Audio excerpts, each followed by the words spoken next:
Sorry, no, I can't share my flowers with you. Yeah. When did your donkey laugh again? Yeah, I know. Yeah, good. Hi everyone. So we're here with Tertia, and she has recently interviewed the fascinating Gemma Tassell, who went to a trip to Namibia for her veterinary studies. So we're here to discuss what that was like, and also Tertia's own extensive ties to Africa. Thank you, Kimberly. I really enjoyed my talk with Gemma. It's always fascinating and really refreshing to see a country that I know so well through someone else's eyes. So Namibia, Gemma was based in Namibia, which sits just northwest of South Africa. And my grandparents were actually missionaries there, so I spent all of my winter holidays there. So it was very, very special. Yeah. And it also reminded Mama, I talked with her of that saying of, when was the last time you saw something for the first time? Yeah. So sometimes you need to think about that to sink in, but it's so lovely for people to go to Africa or anywhere really and to talk to them, and it's just like that wonder.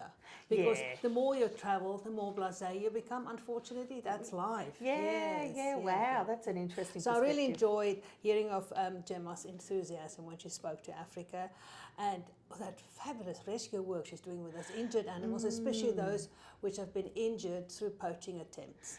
Very sad. Wow. Yes, yeah. Unfortunately, rhino poaching is huge in Africa, and Gemma was actually part of the Rhino Heroes Squad. Yes, working alongside vets, treating these animals for a long time. So the rhino horn is sadly very valuable. It sells for up to $220,000 a kilogram. Wow. Which they grind down, and in Asia, especially China and Vietnam, it's used for medicinal purposes. Yeah, and another animal that is also on the endangered list, and they call it the silent extinguisher, is the giraffe, because the giraffe. I know, so do I. Everybody wants to have a giraffe in the garden because they're so gentle. But yeah, the giraffe is supposed to cure HIV. Oh my goodness. I know, yes. So the horn of the rhino is the most expensive piece of any animal in the world. Wow. Yeah, and then the giraffe, yes, the giraffe bone marrow, the bone marrow of the giraffe. Oh, yeah, wow. is supposed to cure us of HIV/AIDS. Oh my goodness. So sad. Yeah. I'm embarrassed to admit that I don't know enough about cultures like that, but it makes you wonder where that concept originates from. Where do they get those beliefs? It's a hoodoo things in Asia in particular. Okay. Yeah. So our Gemma worked alongside people committed to what they can do to save these animals, which is it's so warming to see that there are still people out there that do that. And on so many different levels, Gemma, it's an experience to last a lifetime, something she'll never forget. It'll be very sad to have an Africa without its wildlife. Absolutely. That's what Africa is known for. I mean, I would, as much as a pest as what emus and kangaroos can be in Australia, I would hate it if they no longer were there. Yes, it's part of what we are now. Yeah. But Africa's got these beautiful beasts. When we were on the farm in South Africa, we didn't have the big cats, apart from the leopard, but he only stayed in the mountain, but so you don't go in the mountain on your own. And we had the baboons in the mountain as well, and we could hear those at night. But we had a lot of big antelopes. I mean, I'm talking about really big ones, especially the kudu with very majestic horns. Yeah, wow. And lots of chatting monkeys along the riverside.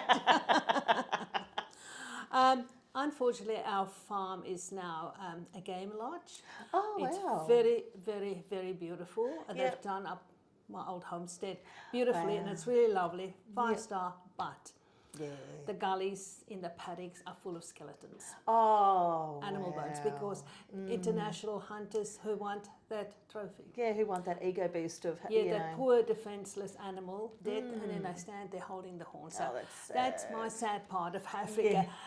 But thanks to people like Gemma Tassell, I think Africa's in good hands with the people who are still passionate about helping these animals. Yeah. That's lovely. That's so heartwarming to see that people are really trying to make a difference. Yes, we are ruining And the it's earth, needed, but and we it's are really, needed. there's Yes. such a beautiful cohort of people that are out there, doing their bit and all of our bit to, help preserve and these animals. That is what I want to do. Yeah, Yes, it's so beautiful. So tell us a bit more about your time in Africa. Like, it's so beautiful. The part of interviewing different people is that your normal natural life is just something that we find so fascinating, and it's so wonderful.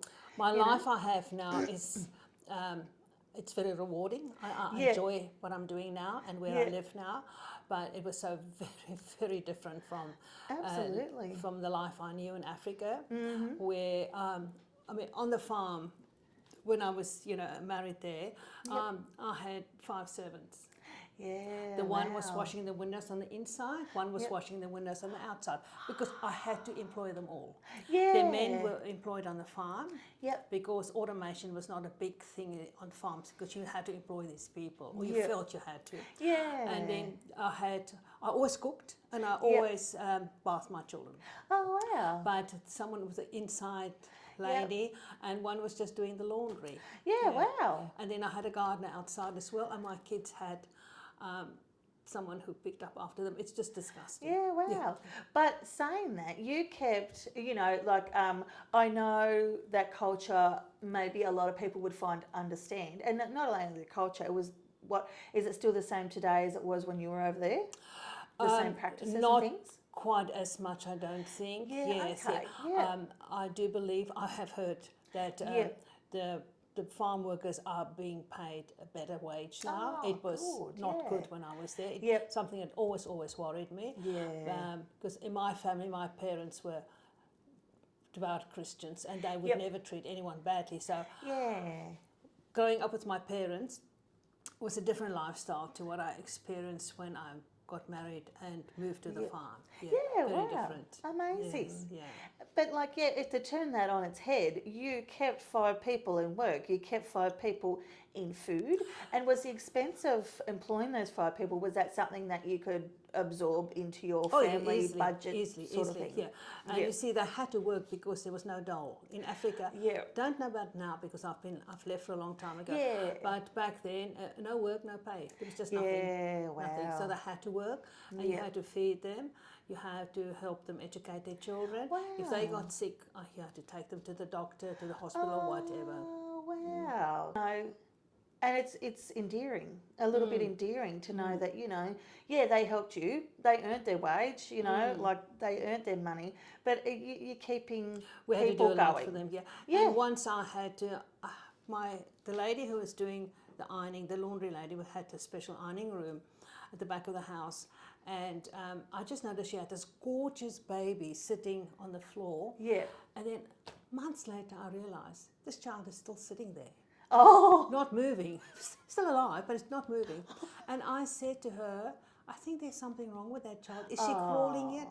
No, ma'am, she's not crawling yet. Wow. Made an appointment, and I took the mum and this child to the doctor. Yeah. And she was diagnosed with tuberculosis, Oh my God. which is so highly contagious. Yeah. So when I got home, later when the diagnosis came back, I had to be tested. My kids had to be tested. Yeah. Oh wow, that must have been terrifying. And that poor child died later. Yeah. Oh no, that's it's very so sad, yeah. sad. But as much as I enjoy my life now, I was quite useless when I came to Australia. The first time I had to iron something, I did not know where to start. I still used to wash my windows every week because that's what I was used to. Later on, you get a life, you just close the curtains. That's my thing. Yeah, Yes. just close the curtains. Yes. Yeah. Oh, lovely. Well, that is so insightful. That was really amazing. Yeah, thank you for sharing, aspects of your life. Oh, no, my pleasure. Yeah, Yes. how Good to talk to you. interesting. All right, guys, until next time, thank you for listening.